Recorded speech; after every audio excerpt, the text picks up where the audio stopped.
All right, welcome. Thanks for tuning in to this workshop on transitions. It's called Masterful Transitions. I think it's going to be a good time. We're going to go over, for the most part, it's going to be a lot of. I'm going to talk to you about kind of the importance and give you some great examples of what good transitions are. And I'm hoping to give you some actual actionable kind of tools and concepts you can take, not only for yourself but for teams as well. We'll be going over mindset, what you can do with a team, what specific tricks certain keyboard players can have, and we'll talk about how the different instruments kind of play into transitions. And then we're going to go straight into QA afterward. You might notice, and I mentioned on the page that you signed up on, that this actually isn't totally live. I'm trying to create a live event around it. Because of how it's been in the past, I'm easing myself back into doing live. I had great success with some live events a couple of years ago, and then I had my computer catch on fire literally on one. So I'm a little gun shy on doing actual live, so I usually pre-record these workshops, and then immediately after we will have a live QA. If you're watching the recording, that QA will be recorded as well and available right below this workshop. The reason that I wanted to do, before we get started, I want to talk about why and what this actually is and why I wanted to kind of work through this. And a lot of it has to do with what I've noticed. What I've noticed over the past, I've been with Jesus Culture or Bethel or whoever, some version of all that for like 17 years. And over the past 6, 7 years, the kind of art of a transition and the moments between songs has become quite a passion of mine. In the past couple years, I've really worked hard at perfecting it, and really purposefully. And the reason is I started realizing and noticing that all of the really cool stuff basically was happening whenever we weren't doing a song. That we'd spend all this time coming up with arrangements and ideas for recordings and all this time on songwriting and all this stuff. But in the moment, live, all the cool stuff would happen between the songs, and this is actually evident in our recordings. There's moments.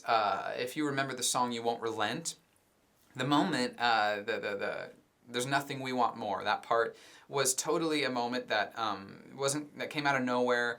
It didn't actually come in like some cool band spontaneous moment. It was kind of an in-between moment that could have been shut down. I've used this story quite a bit, but when Brian wrote "One Thing Remains," it was a Sunday night. We were all just jamming, having fun, having a good time. And then there were many moments that we could have stopped and moved on to a next song, but we kept floating, and our ability to live in between ended up creating a moment where, and allowing for a moment, I guess, where Brian was able to write this song that, 7, 10, I don't know how long ago it was, but a long time later, he'd be able to turn into the song "One Thing Remains." And it just got me realizing, how he loves that moment that went viral on YouTube, or any number of them. The moment from Chicago where there's this, 15 or 12, I don't remember how many people, 12,000 person roar happening at literally 130 dB. Just stunning displays of, adoration and response that really easily could have been shut down if I had an itchy trigger finger and just hit the start button, or if someone else did. And this ability to sit in between and allow a moment to happen is somewhat rare. And I think it gets even more rare with the coming of MDs and musical directors, and with the coming of technology, that you have count-ins and little alien voices in your ears telling you what to do, and you have tracks and arrangements and all of this tech. I think it's becoming more and more common to get stuck there and forget that there's so much that can happen between songs. So that's probably the reason why we're doing it. Now, in a nutshell, even if you don't want to create moments for spontaneity, which in my goal is like, in my view, is like the height of an awesome worship event. Like when you attend a Bethel or a Jesus Culture event, Elevation, or these different, there's these different bands. There's like these moments between songs that become very special. This is where we have people responding, the crowd singing, all of this stuff going on, and that's usually where the cool stuff happens. That's my opinion.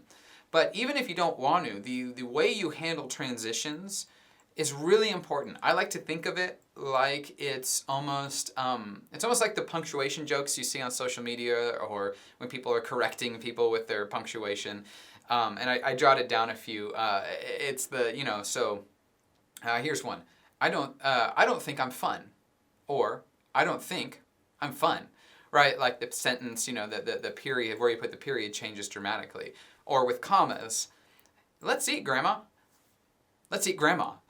Right? Like the idea of like that comma, let's eat, Grandma, or let's eat, Grandma, like is very different, right? Like the connotation there changes the meaning a lot. I don't think that this is completely a one-to-one, like a one-to-one sort of example, other than I would say if you just started shoving periods in sentences, it doesn't make any sense. And I think that's closer to what I'm getting at with the worship event, and even with bands, like, but with songs stitched together.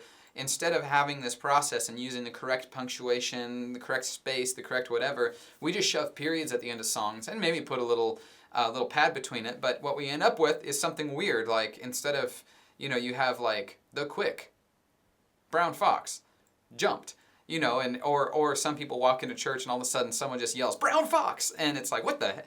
Like, who on earth? And it just doesn't make any sense. Now this example isn't exactly perfect, but you get the idea.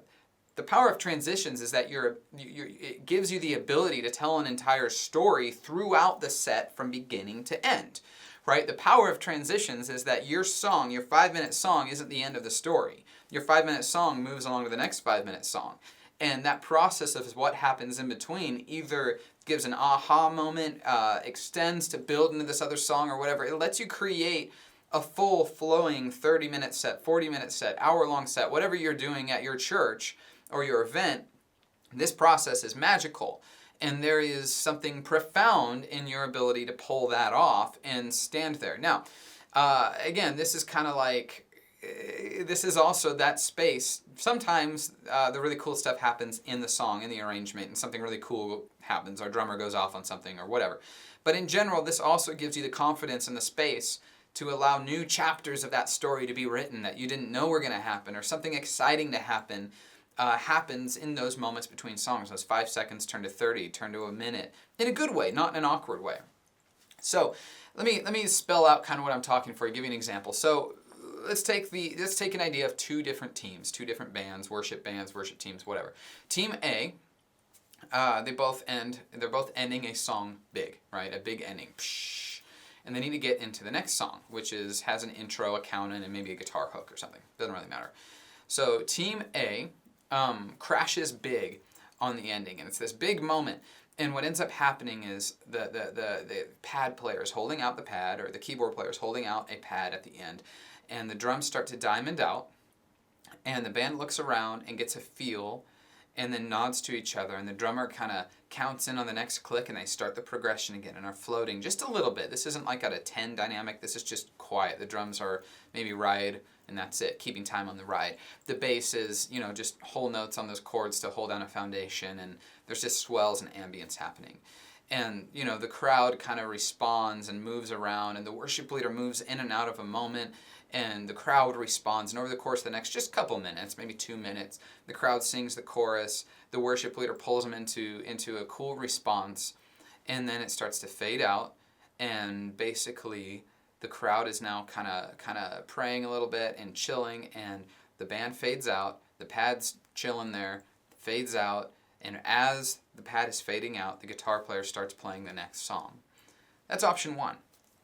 Option 2, the band crashes, the second team crashes on the one, there's cymbals, psh, and then immediately everyone looks around, the guitar player realizes we're in a different key, starts tuning, and tries to get his bearings, and so the guitar players are out for the count. There's no noise coming from them. The bass player is tuning. The drummer's like looking around like this, and has put his sticks down, and is just kind of hunched over, looking around, seeing what's going on.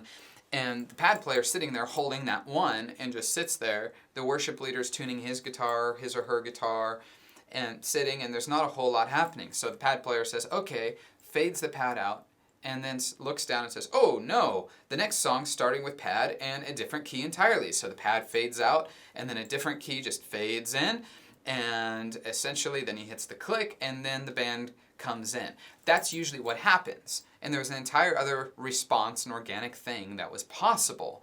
Or even Team C. Maybe it's just crash on the one, nothing's supposed to happen, so the band diamonds, and the pad fades, but instead of fading in the next key, it counts directly into the guitar hook starting, So there's no weird pad-to-pad action happening.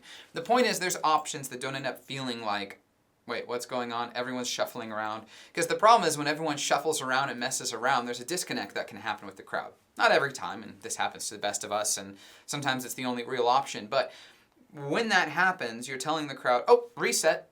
You know, people who are responding, you're giving them permission to reset. It doesn't mean that everyone will. When you're at Bethel, hardly anyone resets. They just keep worshiping. It's fantastic. You could stand up there and pick your nose, and people would be like, "Yes, Lord." It's incredible, right? But you're giving permission in a bad way, saying, "You know what? We're going to reset. Hang on. We'll be right back." And that's not really what you want. You want that story to continue and not pull out, right? Okay, so the big difference between the two isn't actually a plan. The difference between the two isn't that we have this master plan and the keyboard player has figured out the magic and the drummer knows at exactly 4 bars after we're going to click in. I'm not talking about that. Some people plan their spontaneous moments. I'm not real into that. I don't want to judge anyone. You can do whatever you want. But like, you know, we're not planning prayers. We're not doing that. What I'm talking about is finesse. It's not a plan. It's not a better plan. It's actually this idea to set yourself up to have a plan and not freak out, to give yourself space. You're almost planning to not have a plan and not freak out about that. If that makes sense. Plan to not have a plan.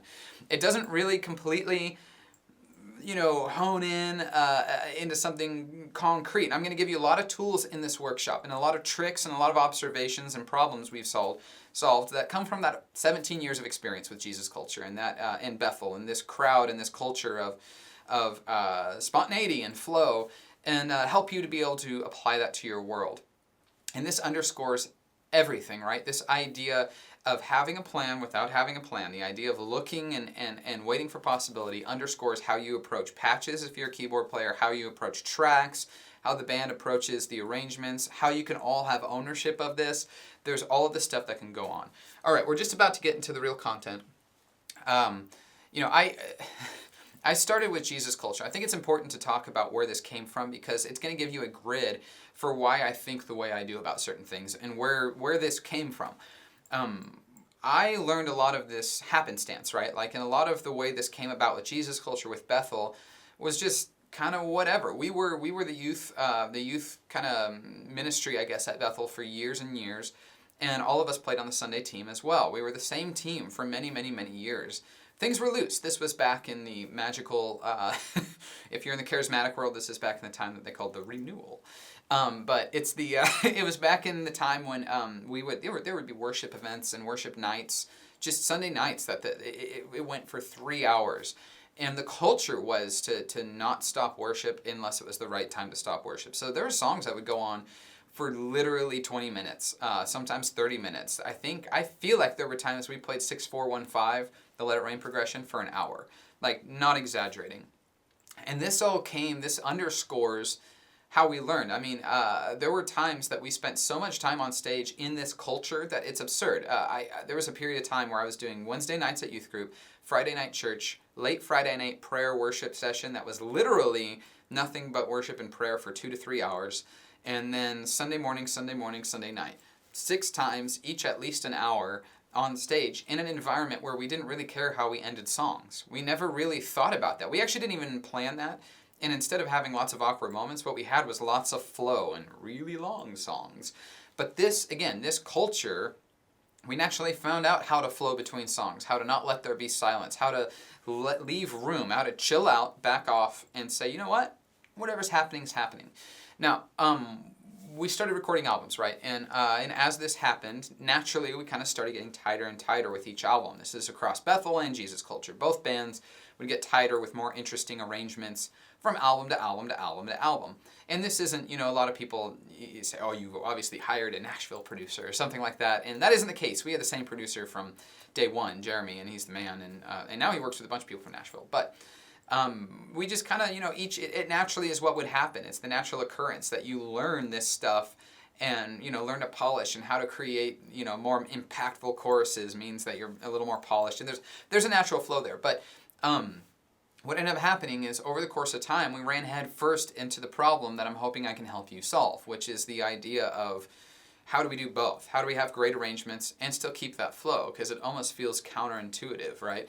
And as you bring technology into the picture, how do you do that? Because that, again, that's the same kind of concept. Technology doesn't feel like it goes hand in hand with these ideas of let's keep it loose, let's keep it flowing, let's keep it nice. That doesn't seem to be a thing in our minds, right? You have starts, stops, you have arrangements, you have tracks, you have whatever, you have MDs telling people to tune, get ready for the next song, 1, 2, 3, go. Like, so how do you end up feeling that? And when you're in a touring band, this actually becomes a very common problem that you hear amongst worship artists, if you will, if that's a thing.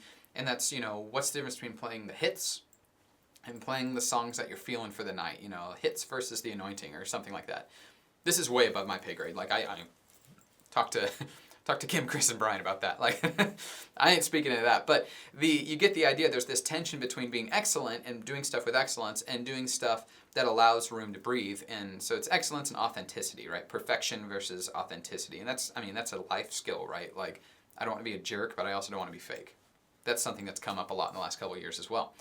And the one thing that I want to talk to you about for a little bit is the idea, and this is going to be the first thing we discuss, and we'll move right into this, but you need to understand that underscoring all of these ideas that I'm about to talk to you about, underscoring when I talk about mindset, when I talk about tricks with teams, when I talk about practical keyboard tips, there is a mindset of seeking behind all of it. Where we came from at Bethel and Jesus Culture was putting every bit of ourselves into the moment to say, Lord, what are you doing next? What's supposed to happen next? Sometimes it wasn't even a prayer. Sometimes it's just a feeling, like just a watchful eye, right? Like I'm looking for that next thing to happen. And what is that? Is that going to happen in this moment? In between songs right here? Is it going to happen right here?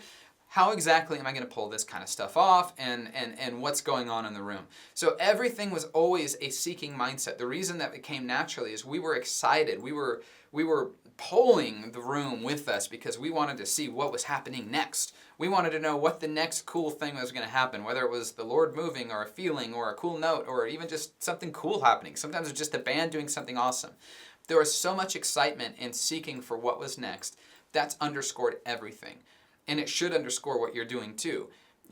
If you're an MD, you need to be thinking through that idea, like keep a watchful eye. And this is all under we're going to talk about leadership in a minute. This is all under honoring leadership. I'm not trying to say break out and tell your leader what to do or, get in a fight with your church pastor or something. Like this isn't that at all.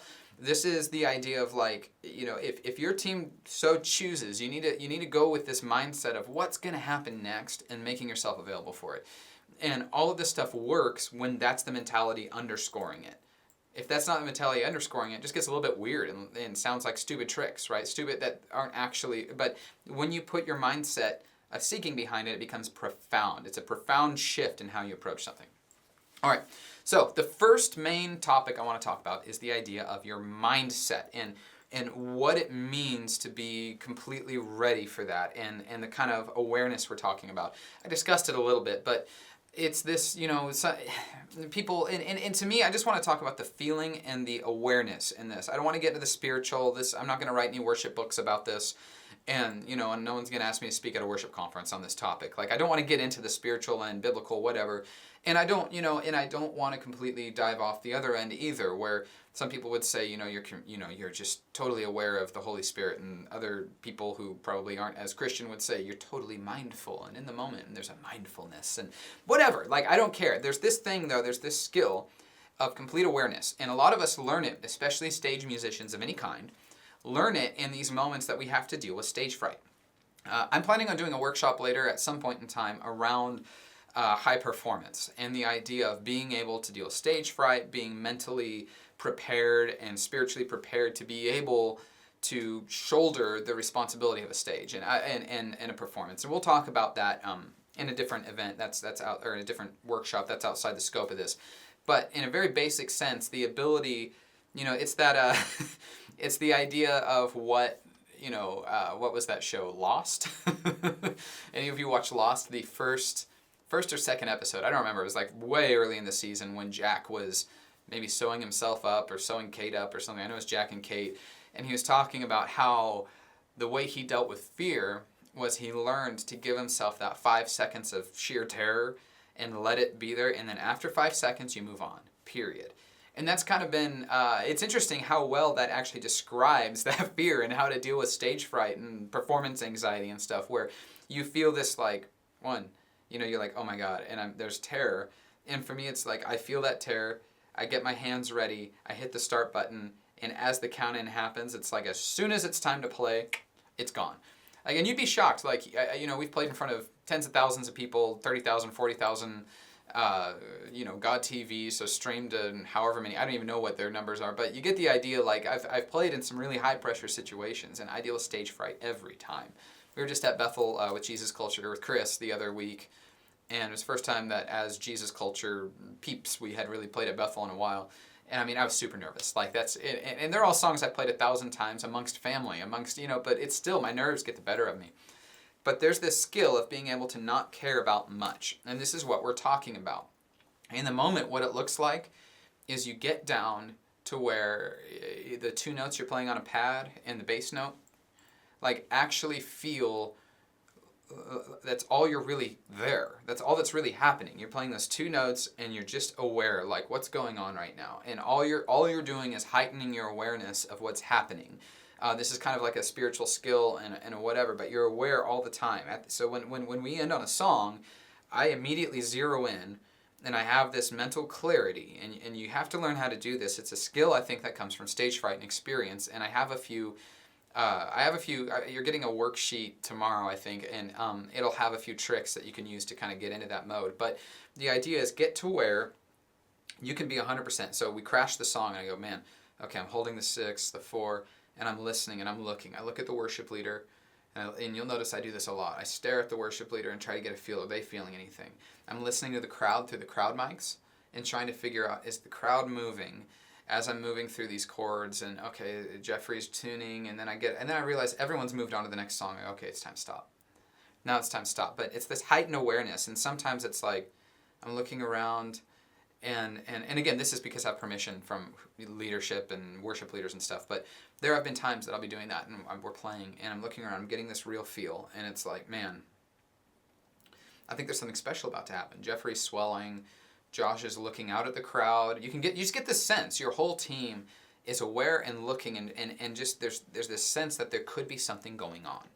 And so Chris might look back at me and I'll shrug and go like that, make a face, and he'll go, all right, and turn around and start singing again, and we go into something. Like, sometimes there's a way to do that, and sometimes it's as simple as, the song crashes and it's ready for me to move on to the next song, and I just give it an extra second. Just, that's it, an extra second. It might feel like an eternity in your ears, but an extra second, and you just go, all right, I think it's the right time. That's the mindset, is the mindset of I'm hyper aware of what's going on. So you have to get, and the way you do that is really simple, right? Like, you have to get to the point of that your plan to not have a plan, that whole phrase, is that you learn so well all of the stuff I'm about to talk to you about, and you have your chops down, the way you handle transitions, even just your tech. So if you're a keyboard player, starting and stopping patches and tracks and getting seamlessly from a sound to another sound. And there's going to be stuff I talk to you about on this in just a minute. But you get so good at this stuff, and you're so prepared, and you're so aware that when you land, you have the luxury of not freaking out. You have the luxury of your mind not being totally focused on that. So where your practice comes in and where the experience comes in isn't just notes. It's the ability to now not be freaking out, right? Like, if you're freaking out, then you didn't do enough practice, or you're unprepared, and you're probably not going to be aware and able to impact the room in that way. And this is kind of this is learning how to flow between songs as a team. This is learning exactly what that kind of stuff looks like. And sometimes there's no better advice for this than letting the nerves go. Don't freak out about the next song. Just let it chill for a minute. Don't freak. Let it chill, let it lie for, not a full minute, I said a minute. I'm talking 3 seconds or 5 seconds max. We're going to talk about some team stuff that can help with that, but just chill out, let it sit, and see if anything's going on, and then powerfully, not under duress, not under stress and duress, powerfully reach over and hit the next song. I've actually only gotten good at this in the last 2 years, maybe, where I can chill and someone ends a song and I'm not immediately freaking out and trying to move my tech around and move my stuff around and get there, and I'm like, oh my god, we have to, like, I'm not doing that anymore. I now, we end a song and I just kind of, I'm able to sit and go, it's time, go, right? And I hit the start button, fade in a different sound or whatever, and it's all completely powerfully, confidently done. My wholehearted recommendation for this section, for this idea of the mindset, is to get to the point of mastery where you don't have to run off of nerves and fear of failure, fear of performing poorly, or performance anxiety. You don't have to run off of that adrenaline and that, I guess, cortisol boost. That you're not running off of that. You are actually powerfully looking at what's happening and making a very solid choice. It's the same thing. Oftentimes it means after 3 seconds after the song ended, you start the next song. Oftentimes it means you immediately start the next song. Oftentimes it means you go to the same chorus you've always gone to after the song ends. Sometimes it really doesn't look different, but the impact that you have and your ability to, it will show in how you're able to work with your team if you're operating from a point of powerful choice, not emotion. All right. The next thing I want to talk about real quick is we're going to look at, I'm going to just give you some, I'm going to break this workshop into sections. There's no great transition for this. In the worksheet, tomorrow I'm going to be sending out a worksheet for you based upon these different topics to give you actionable things to check off and some questions to ask your team. This section on mindset, you're going to be getting tools that allow you things for you to think about, things for you to reflect on, and then an exercise for you to kind of see what it's like and ponder how you might be able to do a few things. So it should be, this one probably is the most esoteric out of all 4 sections. But anyway, so that will be on the worksheet. The second thing I want to look at, I'm going to give you a bunch of examples of how you can pull off endings from big songs to big songs or whatever, from different types of endings to different types of intros, and talk through how instrumentation fits into this kind of. There's some real keys in this, and what I want you to hone in on is that the answer isn't, people have asked me this a lot, and so I want to give you answers other than play the arrangement and have a drone pad, right? That's become the answer. Like when people, 4 or 5 years ago, people would ask me, and I would get these questions online frequently, what do you do between songs? And the answer in the chatter and the social communities and the who's who of the wherever was always the drone pad, have the 1 in 5. And this is another thing that I'm not sure, I may have, I don't know if I wrote, everyone's writing their own book, but I may have wrote the book on this as far as the drone pad, the Ableton freeze button, talking about that. Like, I was talking about that before all the funny main stage templates came out that have 1 in 5 things and all of the MP3 pads. Like, none of those things were out when I was talking about this. It was literally, how can I figure out? I did an event once where I literally taped with masking tape down the notes. Like, like this is a thing, right? On a separate keyboard, would tape them down and then come over here and play. Like, that was literally a thing that I did. I'd use the sustain pedal as well, where I had one keyboard set up with the damper switch flipped the other direction, so I would play and I would hit the switch to shut it off. Like, this is a thing. That became the doctrine, and today that seems to be the doctrine. Everyone thinks that the only thing you have to do, back then it was learn these great arrangements and be a good band. Play to the click. That was the advice back then. Now the advice is always have a drone pad available or going, which isn't bad advice for people who don't have it, but it's not the best solution to everything because it creates a lot of possibilities for awkwardness. And again, we're trying to create the right feel between songs. At the very least, we want to have great professional moves to pull from to get from a song to song, so it feels like a breath or a comma rather than a full stop period, right? Like rather than a full stop. And even the thing is, even a pad faded out into a pad faded in, still a full stop. Like, it's fine, and it's probably better than just awkward silence while everyone picks their nose and tunes, but it's still a full stop. So let's talk about it. I'm going to give you some tricks that you may not have thought of. Some of you may have. It's very practical, very easy. But here's what we got. Okay, so the first one is what happens when there's a big ending of a song. It ends like a da-da-dun. We call it the ta-da ending, right? Like, it just ends big. And if it ends on the 1, it's definitely a ta-da moment. But it ends big, trash can ending, the cymbals are swelling, and then it goes into a big song. So it counts off big. Maybe there's a big guitar hook, or maybe there's, the full band comes in, full power, whatever it is. There's a few options for this. You have the kind of event or concert-y one. This is like the seamless version, right? as the song ends, and then 1, 2, like the kick comes in and just starts thumping and you're going. So like Young and Free to Young and Free style or something, where the kick just comes in and you're into the next song and grooving. There's the crash, so and then 1, 2, 3, like the drummer counts it off. There's the kind of long crash, where the band just kind of, we call it a diamond, where it's not a full out, it's not quick, you just let the instruments naturally ring out, kind of. And so it's a longer ending, but still a big crash. And then you kind of swell in, so it's like, and then, like, and there's a swell in to the next section. This happens on albums too. There's that same long crash into a hook. So it's basically a big ending, and then you have to choose. Are you doing the seamless thing? Are you counting off a song? You going straight? You trying to seamlessly swell into the next part, or is there a hook? Where this gets interesting is how you can pull some of this off. I'm going to give you all of these and all of the ways you pull off these transitions first, and then I'm going to talk about something that you're not.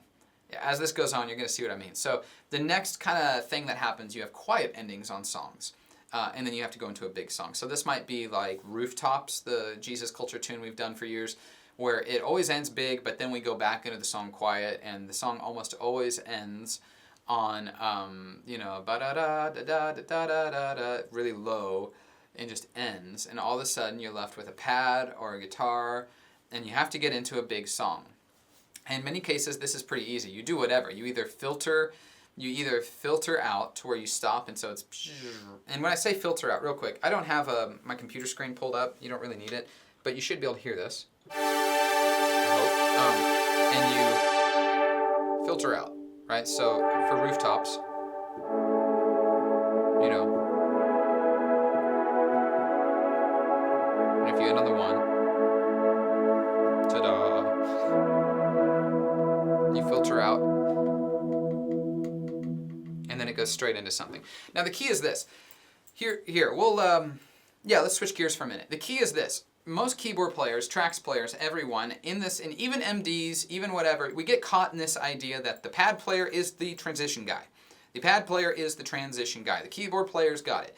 Like, in our band, it was this way for a while. With Bethel, it was that way for a while. Like, I mean, it's always this case. Like, or it's fragmented. Like, oh, well, in this case, we do the transition like X, Y, and Z. And the fact is, you have lots of textures and concepts that can cover the transition. It's not just pads, right? Like, so if I'm going to swell out of that 1 into something else, that's kind of weird. But what's interesting, even in my world, just using the track intelligently and starting the count off intelligently makes all the difference.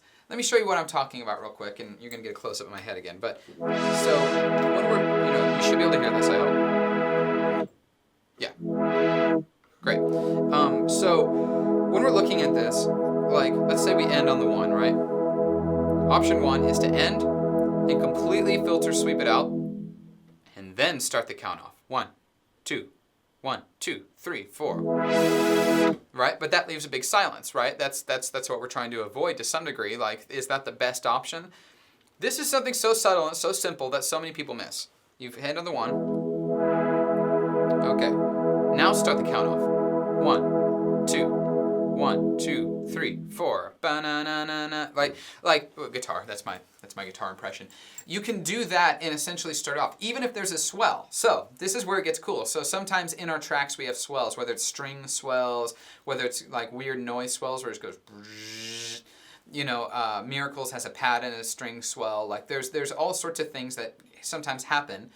And sometimes the guitar swells, Jeffrey goes up and does a swell. Even then, right, like you have this idea of you stop and then you start counting. 1, 2, Jeffrey starts swelling, go faster. 3, 4, ba-na. Like, so you just can pull it out. You're manually crossfading these things so that you end up with a natural feeling transition. This is actually pretty easy to pull off, and if you practice it just a couple times with the band in a couple different ways, it actually makes a lot of sense. Just don't kill the pad until you're ready. And the beautiful thing is, on big songs or songs with pads, you're going to find 85% of the time, 90% of the time, you actually don't have to play on the first measure. You can just chill out and then come in when you're supposed to come in. I sometimes plan it that way, where the track covers my first, even if I'm supposed to play, say, piano, I'll oftentimes have the track ready to play that first chord or the second chord, just so I can get prepped. That's it. just so that I have time to create a transition. And if you know me, I have what's called a panic button. The panic button turns on and off the piano. At any given time I can, or on and off the track. Any given time I can activate what I'm supposed to be playing and it'll come out of the track. This lets me do stuff like that. If I end up like in a transitional moment, nightmare moment, then I can just make that and it gives me another set of options. Okay, so another thing to consider, and this becomes more prevalent in the next kind of idea of when you have a flowing ending into a flowing intro, meaning a down ending where people are just noodling around, and then you get into a down intro, maybe the Miracles intro, or maybe just a piano. Say you're going to start 10,000 Reasons with Bless the Lord, and you start playing. Like in both of these scenarios, one of the best things you can do is swap instruments. It's so easy. Like we think in the terms of the keyboard player has to handle the transition. The pad, you've got to, okay, so I have a track and then I'm gonna, okay, so I gotta fade the pad out, but then I gotta make sure I'm ready to play piano, and we gotta switch keys and tempos, and okay, but I have to count it in. Like you get into this weird headspace that's like, this is so hard. When really you can just have the guitar come in at any given moment. The guitar could do a swell. Okay, go ahead and give us a swell out. The swell comes in, you fade it out, you get your next patch ready, you count off. It's fine. It's totally fine. Or instead of having, the piano start the next song, talk to the worship leader of the band, say, hey, the transition will go a lot better. What if we just have the guitar like strum for a minute and I'll come in on like the second half of the chorus? Something like that. Like, why can't you do that? I don't know. Like sometimes we get into these weird little things where no matter what, there's going to be an option. If the track's going, then it's easy. You just put in the track and you don't have to worry about it. If the track's not going, then you just make sure there's a plan. But don't forget, sometimes other textures are how you pull this out and how you pull it off. And a lot of times what I'll do is absolutely not fade in the second pad, right? And if I do, it's like a slow moment. So we'll end a feely moment down and people will be chilling, and I'll start the next click. And the worship leader and the acoustic guitar will oftentimes just start playing, like Holy Spirit. They don't wait for me to fade in a pad. There's a pad coming in, it'll happen, but it makes a lot more sense for that texture change. Sometimes the best transition is a texture change. Sometimes the monotony of a pad, especially when it starts changing keys, getting weird, actually isn't a great transition. It doesn't feel right. And that's a tangent that I could go on for a while. Sometimes it's not about whether there's silence or not. Sometimes it's not about whether the transition worked or not. Sometimes it's about, did it feel right? Does it really work? Right, one of the things that I've been passionate about recently, this is a tangent, but this is a production thing, whatever. But the production, it's this idea of creating feeling and production that is believable for what you're singing. So if you sing Let It Rain, does that feel like a moment of something? If it's raining or a storm or whatever. If you sing, Fierce is a good example, like a tidal wave, and I have this like, we have moments in it that feel like, and it's like this idea, that was definitely borderline cheesy, but like I've been way into this idea, is it believable? And sometimes the transitions have to be that. Like you can do everything to a T, but it still is like, what? Like it still isn't just quite right, Sometimes there's like, sometimes you can have the weird, you want to try to, the main thing you want to do, and I'm going to talk about practical things to avoid these, but you want to avoid the pad-to-pad thing. That's where you're going to get in trouble, unless it's the same key, in which case it's not a big deal. But even then, you just find that this is where the awkward space lies, the drone pad. The drone pad, for everything it does, can give you some awkwardness. So, pad outros into a guitar intro. Pad outros into a drum swell or count in work well because it's still not space. People know something new's coming. Pad outros into acoustic guitars, into guitar picking. All of these things work well. All right. In the worksheet for this section, what you have is, I believe, let me see. You'll have you're going to have practical examples of these things, and then you're going to reflect on, basically, I want you to reflect on which of these your team pulls off well and which of these are problem areas, and write them down for later so that you can address them and you can kind of, you know what probably isn't working. So if you pull off the seamless big song transition super well, or if there's any of these you haven't ever tried but sound interesting, right? And the beauty of this is it allows you space that you're not used to having with a plan and an idea. And this is where you need to dissect some of these and figure out how they apply to you. it would be really funny for me to try to give you a step-by-step, like at measure 4, fade the pad out. Now, cross-fade in the, like this is all, it all depends on what counting you're using. What, are you running Ableton? Is your drummer running Ableton? You're running Mainstage, Omnisphere, Reason? What kind of sound do you have? Do you have a filter knob? All this stuff is dependent on you. So take these ideas and plan them and try to get prepped so that you have this kind of rig that can address everything. And that's a big part of it, and we'll talk a little bit, but having a rig that's flexible and able to handle anything, and anything you throw at it, kind of be able to whatever, right? All right. Okay, I want to take a couple minutes. We're going to talk about, the next section is about the practical team stuff that you can do, okay? So there's a profound impact that can happen when you get the whole team on this. Like, and this is obvious, especially some of you are listening to this going, I have an MD, I'm not in charge of this, I'm not sure what you're thinking I'm going to do with this. And the idea is that you're going to need to, no matter what, your whole team's got to buy into it. And I think that there's probably very few teams out there that don't want to master transitions in one way or the other. Whether they're intrigued by the idea of possibilities and leaving a little bit of room and a little bit of space to float, or they're not. Or they're not, they just want polish. Like either way, they're not going to, I don't think many people are going to say, nope, don't want to think about transitions, bye. Like it's definitely a thing. And so first and foremost, this kind of stuff has to happen through the lens of honor and respect and through the authority structure in your world. I have been harping on this a lot, and I'll be harping on it a lot more. There's a serious tendency for a younger crowd of leaders, a younger crowd of people, creatives, and by younger, I guess I'm including myself in that wonderful crowd. I don't know when I stop being the younger crowd and start being the older crowd, but I think I'm approaching it, and that's, anyway, but there's this serious tendency to not feel this respect, to not allow, to either try to change someone's mind, try to change stuff and get in there and, my leader is stubborn, or old people are stubborn, or whatever it is.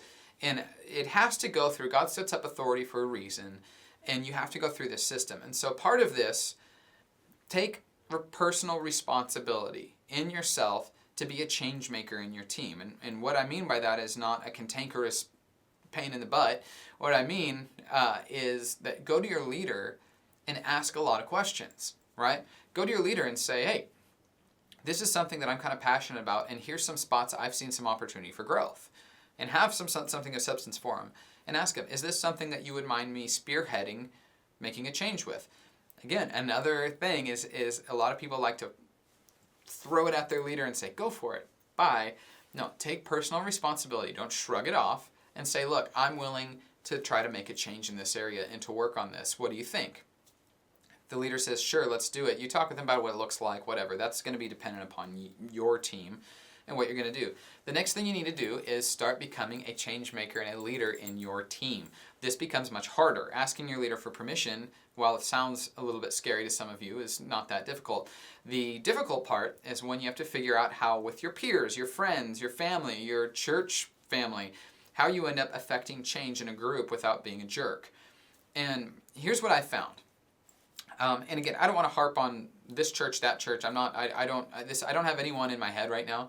But young leaders have this tendency, especially young leaders, probably all leaders, but I notice it a lot with young leaders, of deciding the destination and then trying to kick people ahead and punish people or attack people or guilt trip people or whatever it is, but try to push people ahead towards their goal instead of looking at it like, hey, what do you think, guys? And starting to get a feel for who they're working with, and then saying, here's a great destination. Let's all go there. What do you think? Like, do you think?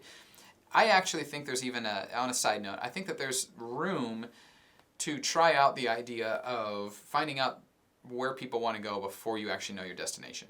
In this case with transitions, this isn't exactly applicable, but point being, some leaders maybe should ask their team, like, what do you think? Like, where are you guys at? What are your goals? Where do we want to go? As a worship team, where do we want to go? As a team, where do we want to go? What's our thing? What's our message? What's our destination? Everyone buy into it, sign off on it, and get it there.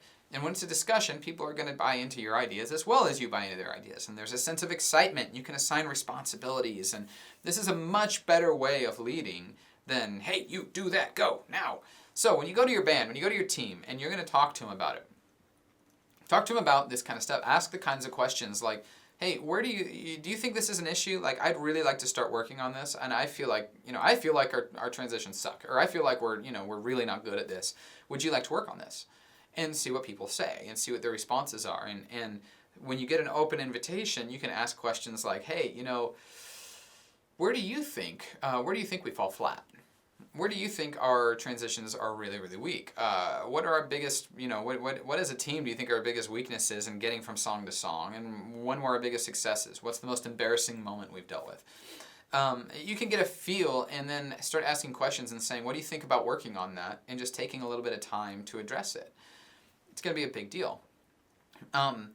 So in this regard, part of it is, again, you're gonna need, and I'm gonna hit this again, but you need a feedback loop. And what I mean by that is you need to have a mutual destination and say, this is where we're going. And if you're not in leadership, you have to work underneath whatever they want to pull off, obviously. Where do we want to go? How can we affect change in that direction?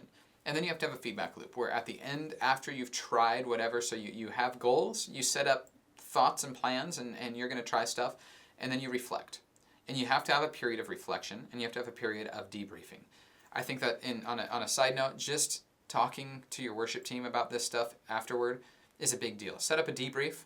Your band gets together and says, man, what were our victories? What were our failures? Where did we excel? Where didn't we? Like, that transition was really strange. Yep, absolutely. So what could we do different next time? What went wrong? And then you can get a discussion. For example, you're not going to be able to look at a set and there are practical things you can do, but you're not going to be able to look at a set and say, here's every single problem we will have. That's not feasible. Even someone who's had the 17 years with a band that doesn't plan any of that, doesn't plan that kind of stuff. I can't call everything, and me thinking I could would be really foolish. So what you're going to want to do is have a period that you can talk. And so you can say, look, that transition between songs 3 and 4 was so strange and didn't work at all. Anyone have any ideas why? And if the consensus, let's say the consensus is it just was weird going from that key to that key, then you ask the question, well, what could we do differently? How could we do this differently? Maybe you floated around for a while on a chord progression that's just awkward and strange. Should we have ditched it? Do you think this is, how do we make that not weird? And you start discussing, and so people's minds start coming up with ways to improve this. And this is kind of how you start building the team dynamic around it. Now, when we're planning a set, the way this typically works with Jesus culture, the worship leaders kind of decide what songs they want to do and read a room and read whatever God's doing. They make their decision.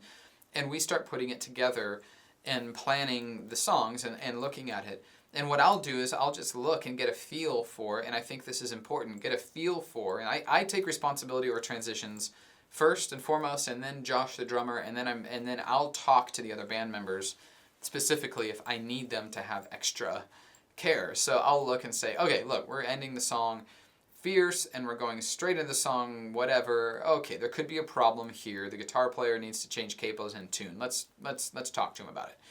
Or, this song's going to definitely go from pad to pad. I need to make sure that someone's ready for me to not do that. Or I need to create a track. And so I try to get aware of what's going to happen to some degree. I know I just said you can't plan every single thing, but I also want to be prepared, right? And the theme of this whole thing is have a plan to have no plan. So I have a plan. I look at it and go, well, I can switch from that patch to that patch and start a song.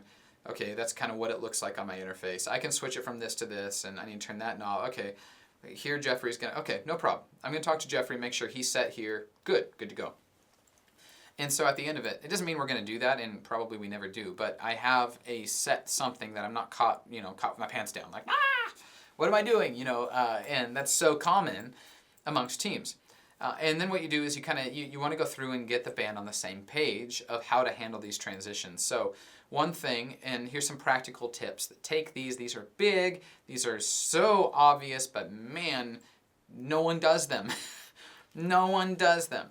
Guitar players need to start thinking about capoing and tuning for the next song on the final down chorus, if there is one. So if the worship leader sings the chorus down between song A and song B, that guitar player needs to be thinking about tuning and getting ready for the next song while they don't need to be playing.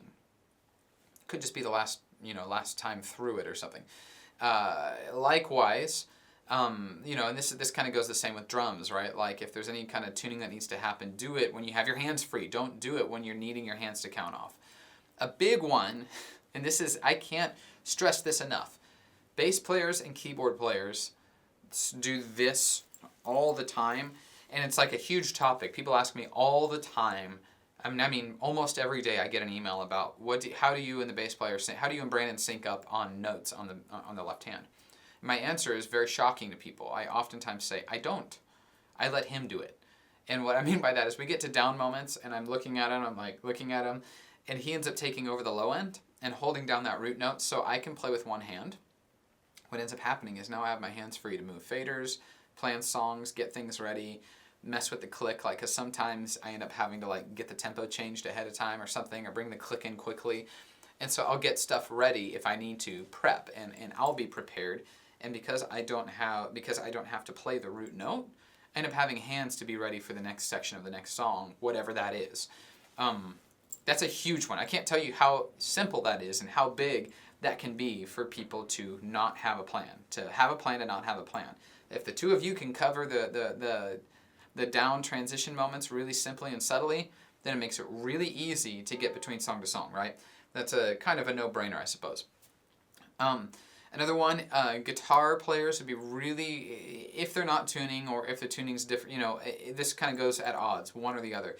If you're not tuning and you're not prepping for the next song, you really need to be ready to swell so you can cover to get in and out of weird transitions. Like if the keyboard player does get caught, or if the pad does get weird, or whatever, the guitar player needs to be ready to very quickly give an ending swell that'll stitch together the next song.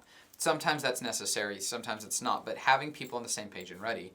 And for that to all work, your MD there has to be on the ball, and or everyone's eyeballs need to be open in paying attention, and your ears need to be open in paying attention to some degree, and especially the people who are kind of masters over the transition. MD, drums, keys. Those people need to be paying attention and looking at each other and understanding what's happening and getting a feel for how each other flows. All right. And again, one more time, the part of this with team is the idea is you want everyone to be on the same page, moving forward and creating change so that each week there's incremental changes. This isn't something that you're going to take and snap your fingers and be amazing at transitions and have crazy spontaneous moments, but you can make small adjustments. If you have all of these tricks and tools available to you, and you have plans for whatever, and you have the ability, and this next section I'm going to talk to you about how to fade between, how to be prepped for everything kind of, and as a keyboard player.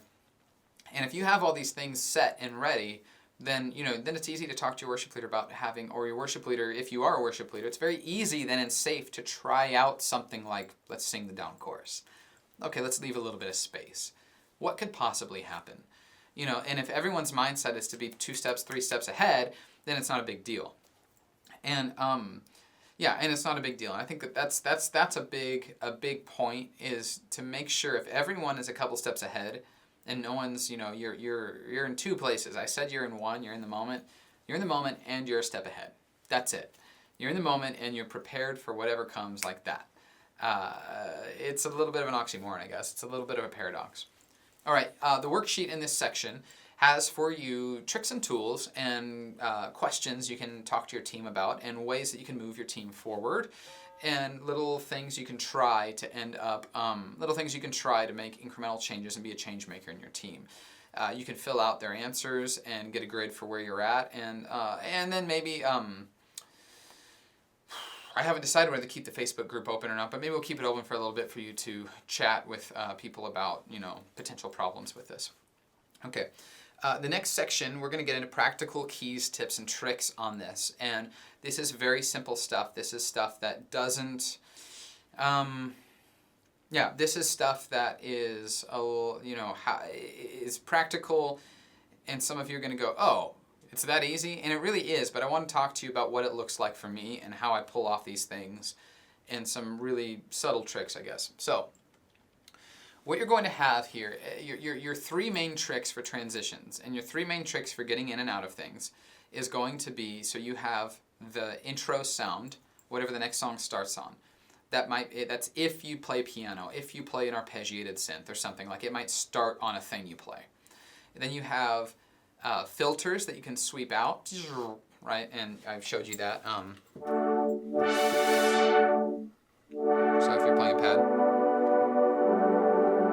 you just And then filter sweeps also work in.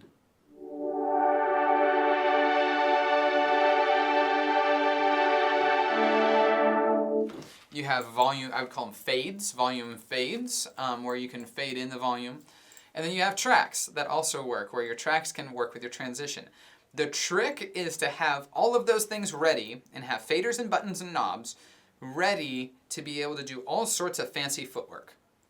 This is the stuff you need to practice. This is what's going to make you ready for anything. So I don't, my setup is so idiosyncratic. Without the Jesus Culture rack and all this stuff, I couldn't actually set it all up here. Which I probably need to change that. But the idea would be, so, you know, you have the ability at any given time, you want the ability to fade out a sound and easily fade in the next patch, right? Easily fade in the next song's patch. And there are a few ways to pull this kind of thing off. Or you want to have the ability to sweep out a sound while you start the next one. So for me, sometimes it's hit the start button and start sweeping out. Sometimes it's something very simple is to basically, like, let's say you're going to start with piano on the next song, and you need, like, watch this. Okay, this one's wacky. Oh, I need to think through it. Okay, I have if you've ever followed me, there's a button in Ableton called the freeze button on the reverb. It holds the reverb at that exact instant forever. And so you can get a drone going with it. And sometimes I use this to start songs. And there's some really interesting kind of fancy footwork you can do. Let's say you're padding on a song. Say I'm ending Rooftops, like I had an example. I'm going to go in to break every chain in the key of A. So going from E to A. Not a hard transition, but it's still just a different key. Like, you can't go from padding on an E and a magically. Like, so one of the things you could do,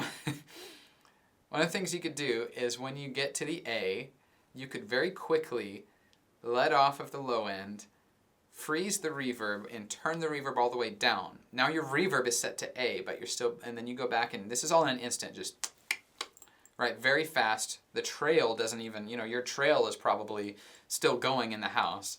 No one really notices. So you, in an instant, you're playing, you know, you're doing 1, here I am, I stand with arms, 6, to the 1, the everlasting, 4, and so you get to the 4, and that's the A, and that's the key of the next song. So, very quickly, all at once, I'll do it in slow motion. Freeze button, reverb, down, back to A, ready to switch to the 2. What ended up happening is I froze the reverb on the 1 and 5. I froze the reverb so that it's in the key of A when I start the next song. It's ready. So I'm playing, and then when the song ends, I fade the piano in. I'm holding the ending chord. I fade the piano fader in, so the piano can now be played. I fade the pad out and turn the reverb, and then turn the reverb up. And very fast, I went from pad to piano with a drone pad, like that. To a lot of people, that would look like magic. If you tried to recreate that, you look like magic. And it doesn't sound brilliant. It just sounds like, how did he move that fast to that kind of thing? Some of this is a lot easier to do with the Q Nexus, right, where you just hit 2 buttons, and having a drone pad ready makes that a lot simpler. But this is a cool little thing you can do, some fancy footwork. And if you have that ready, forget the whole freeze the reverb thing. The idea of having the piano and the pad on at the same time, so you end, and you can turn the piano channel up. You won't hear anything, you'll hear just the trail on the piano a little bit, and then fade the pad out and immediately start playing. So you don't have to do like this pad switch thing. You can use the faders to do a great crossfade kind of thing where you just don't notice. You're turning the piano up and turning the pad off right as you play. You don't really, it's just very simple. You have to practice this stuff and play with it. It's possible once, the setup I have right now, I just can't do it. I might put together a video and post it to our Facebook group for this workshop so that you can see kind of what I'm talking about. That might be a little bit before I can get there. But this is a trick. The point is to have lots of faders and knobs that handle filters. Spread your tracks out amongst multiple faders of some kind, or your patches out amongst multiple faders, so you have the option of getting from sound to sound seamlessly. Big deal. Okay, so here's one of the ways you can avoid pad outro to pad intro sounds, and it's really easy. So we talk about, so let's say you're going, it doesn't really matter. The thing is, the key isn't exactly the issue. Everyone thinks it's the issue, but it's not always. Let's say you're going from E to the key of E to the key of B flat, like complete tritonal change. right? Horrible change. But in going to that key, one of the ways you can make it a lot less awkward is by just coming in with a completely different kind of sound. So let's say you have a very reverby sound, or even this is actually a great example. So you're going from E to B flat. Not a good transition, right? Okay, so E, you end the song, and you can immediately just come in. If you do something brighter, it feels like a different texture. That's not a great example. I need in-ears, but like if you have a different patch, sometimes it's just using a different pad. That's all you need. Get out of that pad into something that feels way different. Get some sparkle going, like the patch I have. Let me see if it's easy to grab if I have that thing saved. I don't think I do. I don't. Okay, so you know the pitch effect that ends up adding some sparkle to the high end. You can use that to start. You just add some of that with zero pad, and so it just sparkles in the intro, and then you fade the pad in. Use different textures. So sometimes it's just different patches or different effects. And then one of the real things that I'm going to be working on this, I don't have this completely ready, but this is something I'll be working on this year, and it's I might put it somewhere that you can buy or get it, or I haven't even thought through it. This is just something I know I want for our tours and stuff. Is I'm going to change that Q Nexus to 1/4 triggers of interesting sounds, not pad drones, but things like reverbed vocal drones or reversed verbed vocal drones that are split into different textures with 3 different, that just is something that's just a thing. You can't, how do you make that? I don't know. Something that has a lot of noise and breath in it, and having options for these types of sounds that now I can pull out these interesting and weird textures between songs that will immediately fade in and loop and keep a texture going and keep a sound going just like a drone pad, but it allows me to change it completely. So it doesn't sound like warm pad to warm pad or warm drone pad to warm drone pad. It sounds like, oh, a cool vocal texture just came in, and then that's the drone. And so having all of these options available to very quickly get at, that's something that lets you get between those kinds of moments very quickly. It feels great. If you get the right feel of sound, of loop, then you end up with something very profoundly changing. If you go listen to the intro of My Everything off of Chicago, maybe, off of the Chicago Jesus Culture album, I don't know. There's this kind of sparkly loop that happens that I made with a sampler keyboard, the Yamaha VSS. Oh gosh, I don't remember which keyboard it is. The Yamaha VSS something, and it's just this old toy keyboard that you can use the microphone and you put up to a speaker and hit record, and you can play it. And I created an interesting loop out of that and texture, and I can go from any sound whatsoever, silence, drums, pads, pianos, and I hit that and it comes in and it sets the tone so good, so well, so cool. I don't know why I stopped doing that in Chicago. It is one of my favorite things. So I'm going to get back to having lots of options for those, because I think that that's a world that people don't really explore in a serious sort of way, and I think it has a profound ability to impact a set. So reversed textures and things, this is kind of an Ableton thing.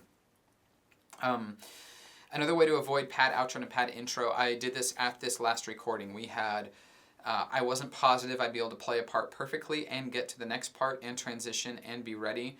I had Jeffrey play the piano part, chording. Bling, bling, blah, blah, bling, and was that plan on the recording? No, and we might replace it with piano, we might not, we might whatever, if it sounds cool, but it just made so much sense. Sometimes it just makes a lot more sense to just pull in the guitar player to be able to cover you.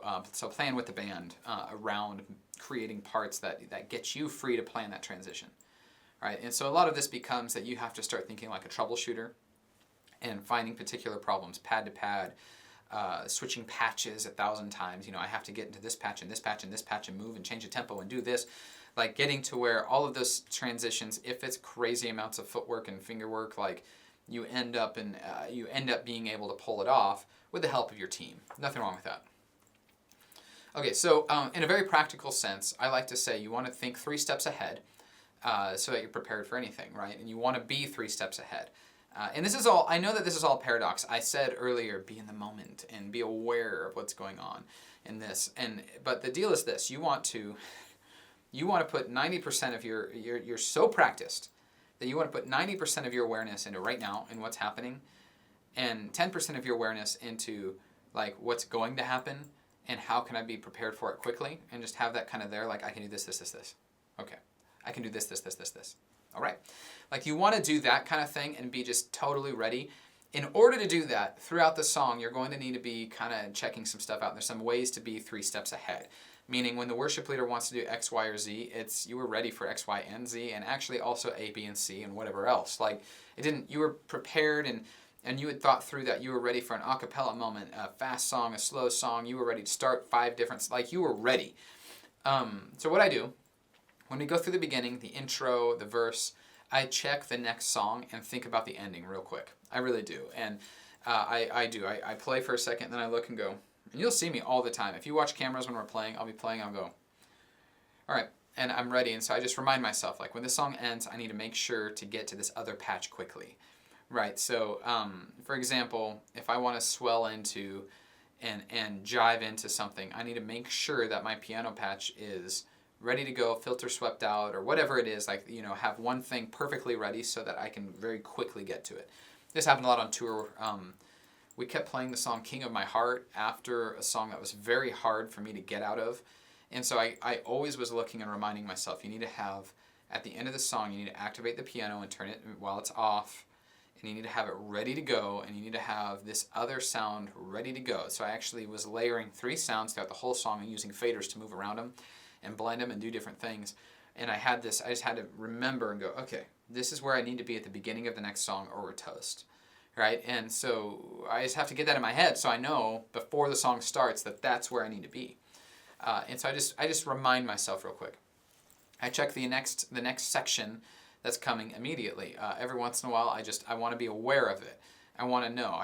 You know, if you ever get to a section and you go, then you're behind. So you need to make sure that, you know, at any given moment, just look at the next section and think and go, okay, next I'm switching here, next I'm switching here. And then you want to double check your knob and fader movements, you know, what's going on in between songs and what's going on between sections of songs. Double check them and that you know for sure what you're doing before you get there. You don't want to be caught having to catch up on your knob sweep or something like that. Make sure that you're ready right then. This sounds really stressful. It's really not. Man, it sounds very stressful. All of this does. And a lot of this is a passion.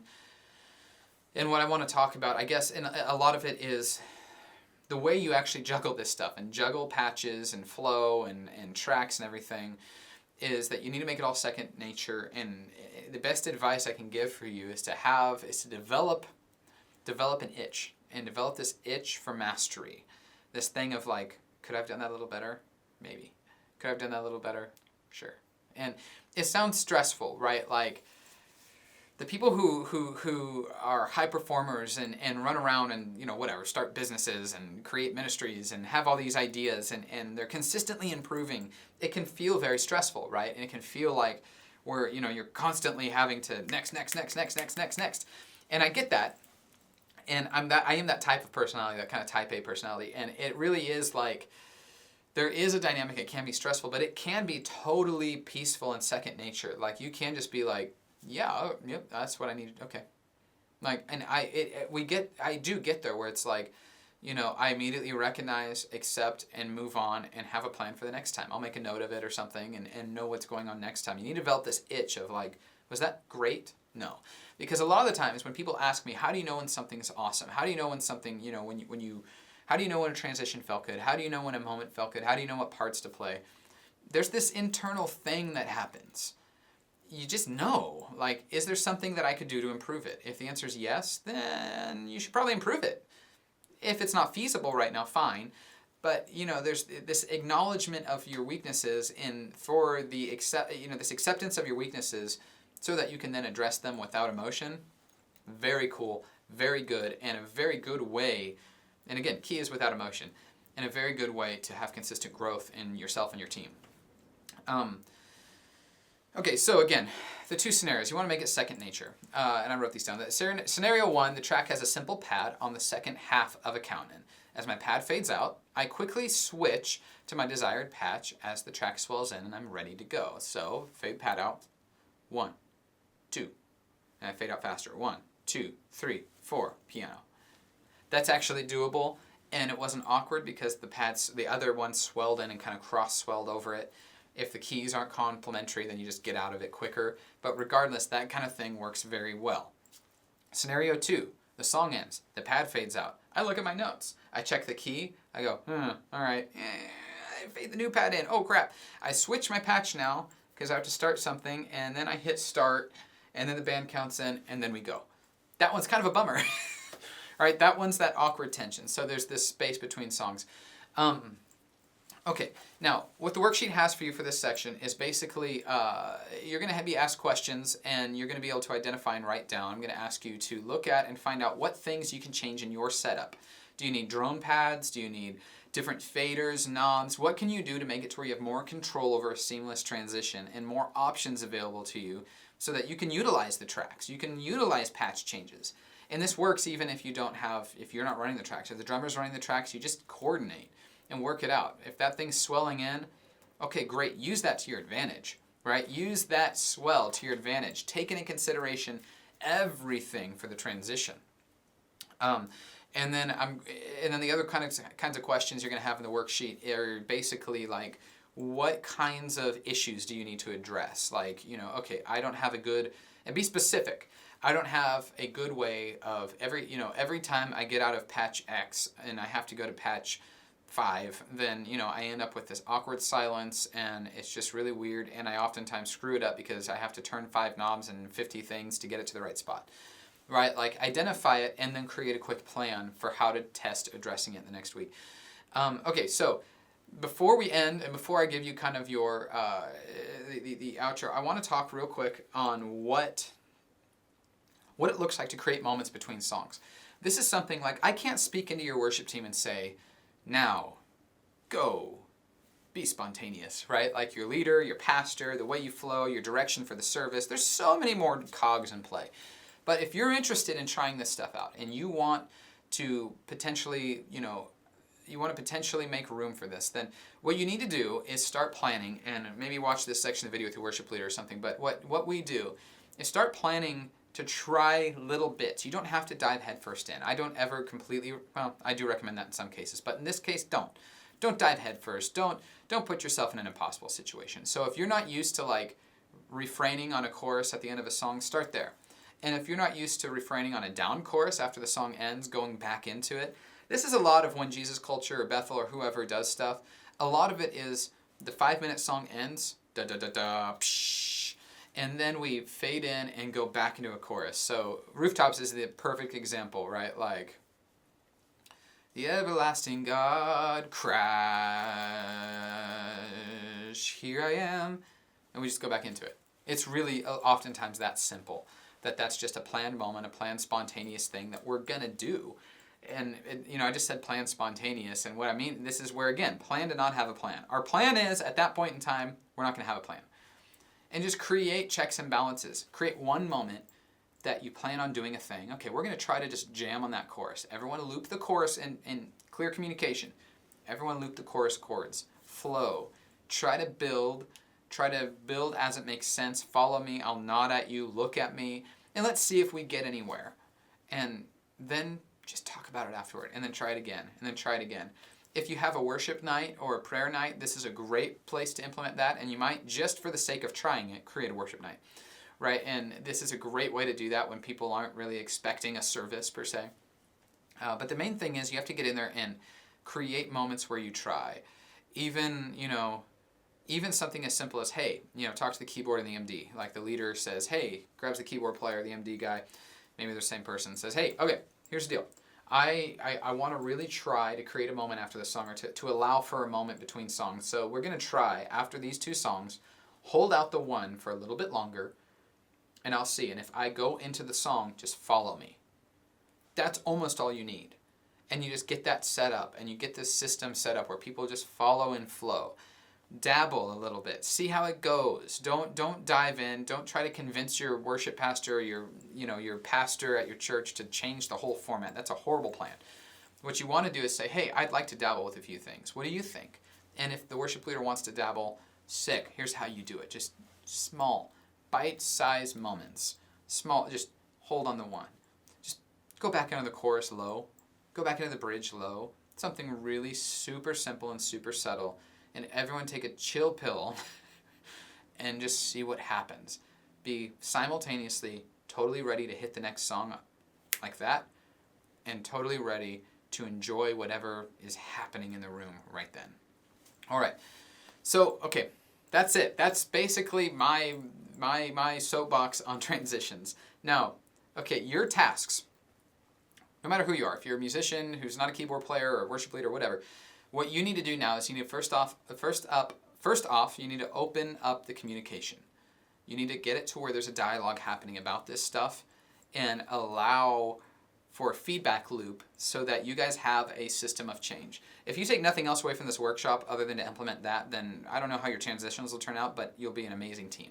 Like creating a feedback loop where I call it that, but it's literally a feedback loop. You give each other feedback, you work on it, you implement the next week. There's another piece of feedback, and there's a loop that happens. Identify a problem, practical application, trial, feedback. Identify a problem, practical application, trial, feedback. Start there. Secondly, you need to cure the awkwards. Identify every place that you can think of that's awkward, that is a little weird, a little strange, and come up with ways to be able to impact that.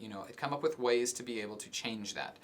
Thirdly, you need to identify possibilities. You need to look for the places that there's potential something cool to happen, and watch that. You probably won't make change on this Sunday, but this Sunday, be aware of what's going on and identify those. Keep a journal, talk about it, be aware and be knowledgeable and the expert on that thing whenever it is you go to work on it, right? And then again, you need to repeat that cycle and create that thing where you talk, you cure the awkward, and you look for a possibility. And you talk, and you cure the awkward, and you look for a possibility. And this will be a cycle of growth for your team that will have an impact within like 2 weeks. You'll notice the impact immediately. This is something, if you can get everyone on this page of we're going to grow, and this is how we're going to do it, you're going to see results that you've never even knew you could have. All right. So that's that. We've gone over basically why transitions are important. We've gone over the mindset of someone who is looking for them and what it means to put yourself in that moment. We've looked at specific kind of examples of what different transitions might look like and how to attack them. The difference between songs that end big and down, how to get into them. We've gone over a bunch of practical things that you can do, like use guitar to change the texture, look at different textures, spice things up, and problem solve around the idea of the pad will change. The pad will make the transition. The drone pad will make the transition. I don't need to think about it. The keyboard player's got it. Transition away from that and figure out how to integrate people. We've identified and talked about how to go about making change in your team, and that there's a ability to start a dialogue, and that's what we talked about, how to start a dialogue around this to find out if it's something you can do and what it might look like if you do, and how to do it respectfully and how to do it honoringly in a way that people feel inclusive and included, not that they feel attacked or put down, that they feel like they're part of a team going after a common goal, and that's profound. And then we talked about practical keyboard tips and tricks, what I actually do, how I actually think, and what my rig actually is doing. And I am going to get watch in this Facebook group this next week or two. I will put together a video for this. I'll put together a video for this. Now, in just a couple minutes, in the Facebook group that you got an invite to with this email, and you'll have another email right now if you're watching live. The Facebook group is going to be, actually, if you're watching a recording, I have no idea how long I'm going to leave this Facebook group up for. I haven't decided that yet. In the Facebook group is going to be the QA live where you can answer questions. So go join. I'm going to be adding people throughout the QA, and I'll stay on the QA for a while, at least a half hour up to an hour. Thanks a lot. This has been awesome. I hope this has been very helpful, and I hope this is going to have a lasting impact on your team. I think that when people can get together for a common goal and see possibility and get together with the idea of creating a story out of an entire set, not just 5-word sentences, looking at full discussions and full stories and that imagery, I think there's something profound that can happen. And I hope that this helps you pull that off. Thanks a lot.